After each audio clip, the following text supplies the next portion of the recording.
In this video, I'm going to go over the stock steering and what little bit of mods you can do to it to increase the angle without actually having to add anything to the car.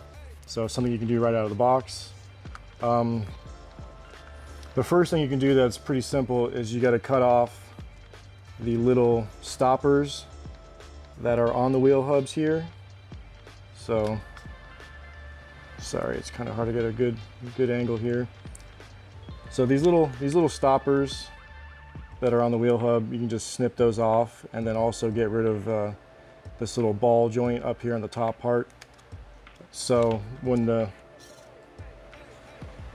wheel hub goes underneath the swing arm, nothing's interfering with the swing arm on top, because usually that stopper would hit right there and keep you from going any further, and that little ball also could hit and get caught there as well. So that's why you just snip those off, and that'll increase your angle a little bit. It's nothing crazy, but you know, it's better than say what it is, you know, with the stoppers on there. The only problem that you have to worry about now is if the wheel goes too far on this side when it's, you know, turned this way, that it can get stuck and the servo will lock up and it won't be able to open up. So if it goes too far, then you can't get the servo to release it, because it's just a little bit, like a few millimeters too far when it does that. It needs to be right there, and then this servo has no problem pushing it back. So if you want to stop that, you can add some screws on the lower swing arms, like right here, and that'll just keep the joint from going too far. Like instead of going all the way there, you can just put a screw right about there, almost in the middle of the swing arm, and that should stop it from going all the way.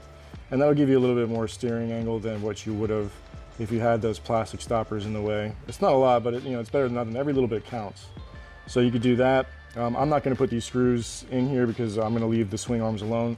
I plan on doing a full rebuild in the front for the steering. So I'm not going to bother with that because I don't want to mess with the swing arm since I'll be changing the design of everything anyway.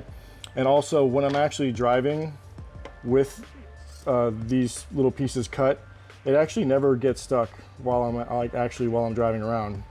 The servo never really seems to push the wheel all the way to this point where I've gotten stuck. So far, at least, with the gyro on, it hasn't gotten stuck. Unless I take the car up in the air and really mess around with the gyro, then it might get stuck. But otherwise, when I'm drifting in real time, it seems like even with the gyro on and the servo going full over, it never really gets stuck to where it locks up and then I can't drift anymore because it gets stuck. But if it does get stuck, it's just pick it up and then just tap it with your finger and it'll release, and the servo will just straighten it back out.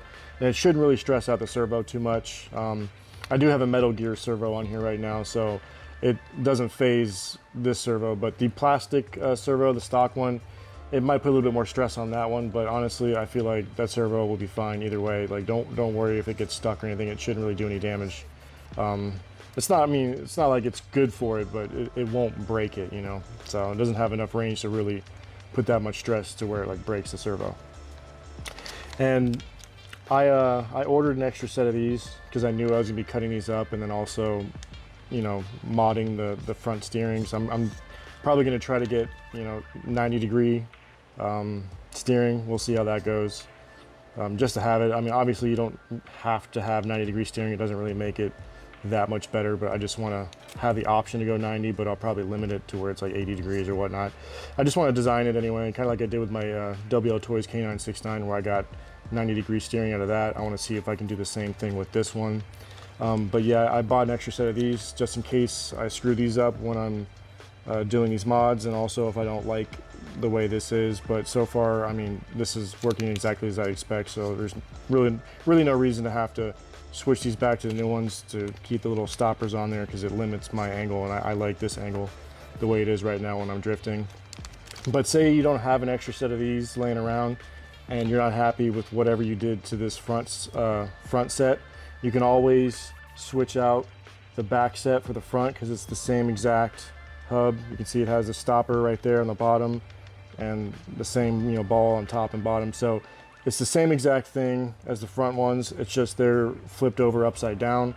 So the only thing you have to worry about is if you did cut the top ball out, that you'd have to almost flip the hub over so the tie rod can reach the ball on top over here. So what you would have to do is you have to take this hub and switch it to this back one here, and then take that one and switch it to that side, and then you'll have the ball facing upwards so the tie rod for your toe in can still snap on to that, because if it tries to go down, it would interfere with this plastic plate here to where you wouldn't be able to get it to reach all the way down there. But if you need an extra set, basically there's the exact same set on the back of your car that you could swap out with the front for any reason if you have to. So that's just something, you know, I noticed, and if you haven't noticed yet, so if there's any reason you have to switch them around, you can. They're the same exact thing. So that's it for this video. If you have any questions, let me know down in the comments below, and I will see you in the next video.